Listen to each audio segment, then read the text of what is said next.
Louisiana voters begin voting in several statewide runoff races, one closely watched race between Nancy Landry and Gwen Collins-Greenup to be Secretary of State. Now, this is not the first time that Greenup has run for this office. Also, keep in mind, Secretary of State is crucially important when we start talking about our elections. She joins us right now. I'm glad to have you here. Gwen, how's it going? It's going great. Thank you for having me. All right, so you're in this runoff. It is Democrats did not do well in the primary. What are you hoping happens? Because again, we had Gary Chambers on the other day, and I tell you, the black early vote numbers are horrible. It was horrible, Roland. I think that voter apathy here in Louisiana all around, regardless of race or party, is really low.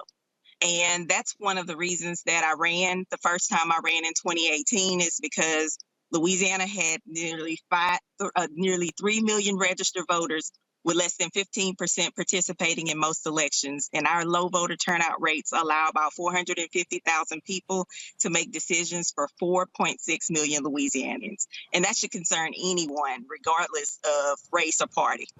And that's why I ran, and that's why I'm running again. As I said, Secretary of State is critically important when we talk about elections. 2024 is the election year, and we've seen a lot of these MAGA Republicans want to take over this position so they can control the election process. Absolutely. What we have now is Louisiana is facing not only a trifecta, but a trifecta. The Republicans have seized control of our legislature, and if the Secretary of State's position goes untouched into the Republican Party, they will have seized total control of our Louisiana state offices. And I just can't let that happen. Roland, I have built the infrastructure over the past 5 years. I knew what was at stake in 2018. We saw it with Stacey Abrams' race. And then in 2019, I ran again because I saw this coming. And now everyone can see it. And I think that we have to act now. We have another opportunity. We have to get someone in that office that will protect every eligible Louisiana citizen's right to vote. And I'm that person. Critical areas, where are the places outside of New Orleans where you really need a strong turnout? Roland, I need it from everywhere. I've ran this race before. The last time I ran, I got in the runoff and I earned 601,126 votes. I got 41% the first and the second time that I ran. First time was a special election. This time, this is the main event. This is serious business. We have a second majority black congressional district at stake. And when I'm elected in that office, I'll be in the position to concede that we deserve that district. And as an accountant and an attorney, I will get the job done. I will concede and settle that suit so we can get that congressional district before the 2024 race. But I will need votes from Shreveport, Monroe, Lafayette area, from Alexandria area, as well as Mandeville. These are all of our large regions, Jefferson Parish, which is Metairie area. So we need the votes from all over.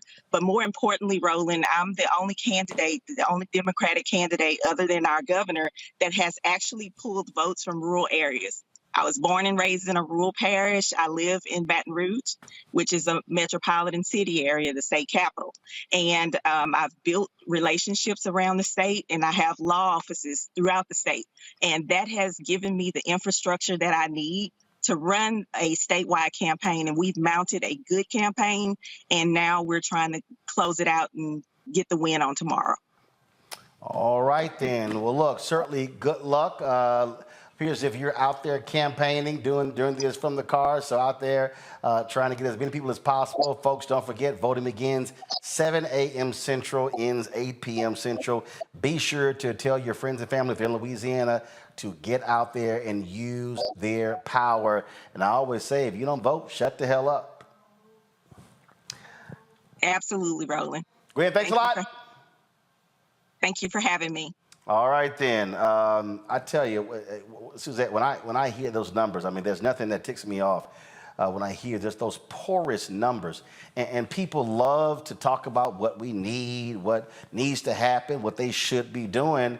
But those who show up, they're the ones who are deciding who the leaders are. Absolutely. When I'm looking at some of these numbers, Louisiana, we got to get to it. It's tomorrow. Looking at some of the early voting returns just from a few weeks ago when the governor was at the top of the ticket, we're looking at currently 260,000-ish votes cast in early voting, which is only about 25% of the total electorate, those that are registered to vote. And we're looking at a half decrease from just a few weeks ago. Like half as many people voted early. So we have a lot of people still to get out there. And so there are a lot of voices that we need heard.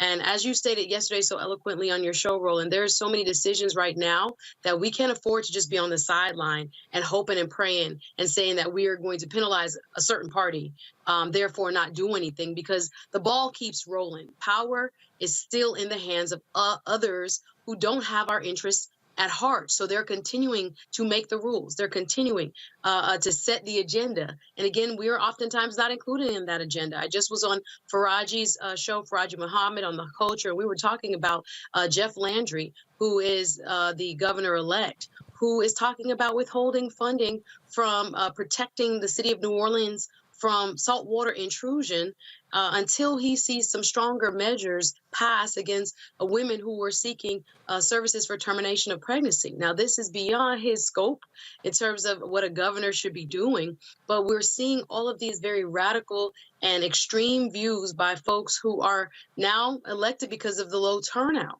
right? And again, as you said, a very, very small portion of total citizens there in Louisiana are making the decisions for everyone. So we really have to take that to heart, guys. Tomorrow, when you get out and vote, Baton Rouge, New Orleans, all over, there are a lot of votes left to be cast. And again, she will be a counterweight to Jeff Landry as governor-elect. So we need folks to be responsive and to cast their ballots. Michael.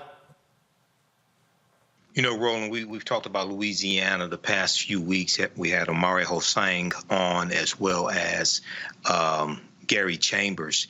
And what I see is that there's a clear disconnect, especially in Louisiana with African Americans, but also in the New York Times article that talked about how close to, I think, about 22% of African Americans say they will vote for Donald Trump. There's a clear disconnect between policies that you claim that you want and actually understanding how to get those policies put in place and who can put those policies in place. So in all this is also connected to understanding history. The conversation that we had with the delegate from Virginia is showing a clear connection between historical events and conditions, and then understanding how to address those conditions that are harming African Americans. So hopefully people, African Americans, turn out on Saturday, but we have to really focus on getting this information out to our people and connecting history, economics, law, and politics.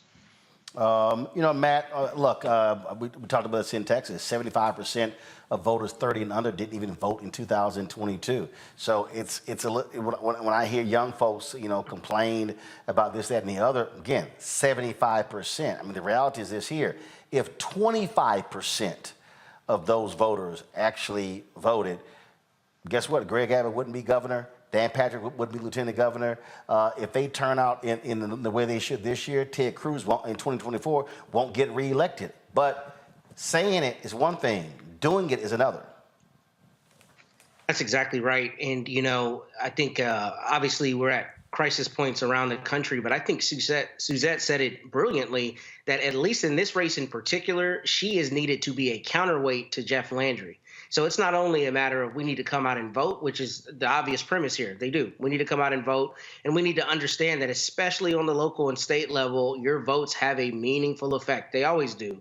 But especially there, because if you want that pothole at the end of your street filled, you need to go vote. But in particular, when you're talking about a state that is trying to and has historically diluted the voting power of Black people, you need somebody in the Secretary of State's office who is going to make sure that Black people are not continuously having their right to vote being attacked in these parishes. Because the reality is, we're not talking the 10,000-foot level. We're talking when, Big Mama goes to vote and somebody makes it hard for her to vote, or her provisional ballot doesn't count, or all the ways that happens, and it gets combined into diluted power. So this sister is particularly important in Louisiana because you see right now that the Fifth Circuit, of all places, actually said that their map was unconstitutional and they've got to redraw it. And that shows there's an assault on Black voters and an assault on Black people's participation in democracy. So even more so than normal, it is imperative that Black Louisianans and all people who really care about right happening in our state house or their state house come out to vote tomorrow so that she's in place to protect their rights.